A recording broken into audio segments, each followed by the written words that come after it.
Paper Dragonfly TV 2021 season pilot episode 18 August 2021. No one's St. Pediatrics pavilions located above landfills which once housed problematic juveniles, which before that had hosted weekly illegal dog fights. Before that, the county's only 150 beds mental hospital. Shortly after the Vietnam War, its residents wanted to fill that massive crater with something. Trash was reasonable, rational answer at that time. Times elapsed. Before long half-century went by. As expected, that parcel viewed as blight property. For years, the county spent lots of money and endless laborious labor force to combat, to fend off the blighted appearances but only achieved frustrations. Politicians for years made promises to tackle that problem as central focal points during campaigns, but once elected, not one politician ever revisited that issue. County officials offered the blight parcel for free in exchange for continuity of area beautifications. None interested.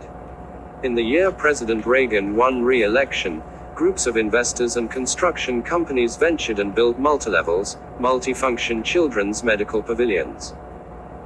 After numerous delays and setbacks, it did open and business in pediatric Malaysians thrived.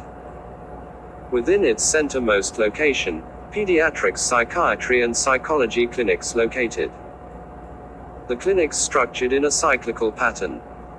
Theda, an 8-year-old girl with light brown complexion, long black hair, brown eyes, cutesy turned-up nose and with most attractive facial features, she stood upright at almost 4 feet. Her appointment with Dr. Maria Hernandez was pushed back by 30 minutes. The receptionist lady entertained one of the clinic's young patients. Friday late noontime. Outside, the meteorological conditions enticed us 8th graders to vacate indoors immediately. Sunshine with 85 degrees accompanied with zephyrs, gentle breezes. Clear and ultra-blue skies with meager white, puffy clouds scattered throughout cosmos, with space appeared higher up than usual. Orphan boy Dudley sat at my right. Dudley, a native Indian and Latinos with long interwoven black hair, high cheekbones, slim and stood upright at 5 feet 3 inches and clothed in old tee, swim short and flip-flops, read school catalog. For some 15 minutes, he hadn't made any sound. He did mumble periodically. Baron Duke, a millionaire white kid with short blondest hair and bluest eyes, slim and stood upright at 5 feet 4 inches, sat at my left and read it as well. He hadn't talked much as well. Never good news whenever both made no comment. We knew one another since pre-kindergarten heydays, we could read one another's body languages. Dudley mumbled, "Caleb." Baron said something softly. The receptionist lady did something humorous and laughed heartily. Theda stared at her absently. Other young patients stared at her absently as well. Entertainer paused, analyzed her audience. First she analyzed Theda's silent reaction. Next she studied other patients' unexpressed feedbacks. She took fleeting glance over at us. I stared at her with wide-opened eyes and lips sealed. She glanced over at Dudley and Baron. Neither one paid any attention to her. She stood up, then wiped sweat on her forehead with the back of her hand, then said, "Tough audience." Dr. Hernandez paged for Theda. A receptionist lady escorted my younger sister to her appointment. Saturday before school officially started, a group of us linked up at the Enchanted Water Park, free admission for students up to high school seniors. At main entrances, we queued up alongside other students from other schools within the district. Lots and lots of students and chaperones filled its vast parking spaces. School buses, chartered vans and other types of vehicles filled up its parking spaces as well. More and more students and chaperones queued up at all of its entrances. Additional buses, family cars, vans and chartered buses filled up every available space and spilled onto grassy areas and walkways. Lots and lots of bikes and skateboards consolidated in a few areas closest to front gates. Baron chaperoned over on limo and butlers. Dudley and I rode our bikes over. We met at the rear of the mass of people. We greeted one another with fist bumps, then queued up behind others. Our other classmates were among other mass of park goers. Meteorological conditions closest to okay but edged toward doable territory. At 8 a.m., the temperature reached 70 degrees with moderate airstream. Morning clouds scattered throughout the atmosphere. Sunbreaks appeared at Eastern Hemisphere. Over at that particular portion was lit up with colors of light orange. It seemed as if campfire was erected. Bedlam motions and noises from livelier participants came from every which direction.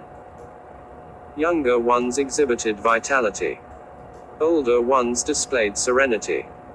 Chaperones demonstrated multitasking capabilities. Parks employees assisted and gave guidance. Everyone from every which direction contributed to the pandemonium of motions and noises within the enchanted water park. My parents took Theda and my older brother Seth, a high school senior, and my older sister Siakam, a sophomore, to see our grandparents. I opted not to go for several reasons. All of my grandparents' moral conundrums evolved around Theda and me. They claimed that he treated my younger sister as if she were my daughter. They claimed that Theda needed tough love and not sympathy. My parents agreed. Seth and Siakam were wild cards on subject matter solely aligned with their moods. Someday they supported our grandparents' ideology, and someday they couldn't have disagreed with me more. Dudley was oblivious to it. He didn't understand sibling interrelations. He neither understood nor cared to learn about such. At every very third blue moon, and not 1 second early, he did inquire as to why Theda neither laughed nor cried nor showed any other emotion. Dudley catcalled her a Cambodian baby doll. I chose not to answer his inquiry. Baron suggested personal aids for Theda. I was stuck between two extremes, and both offered ideas aligned to their perceptions of life. Dudley was born into poverty and with no family background. Baron was born into wealth and with strong family bonds. Dudley concluded that Theda's lack of emotion pinned to the lack of parental emotional support. Baron concluded money solved all problems. Personal aides, butlers and housemaids required wealth. Since birth, Baron was surrounded by personal aides, butlers and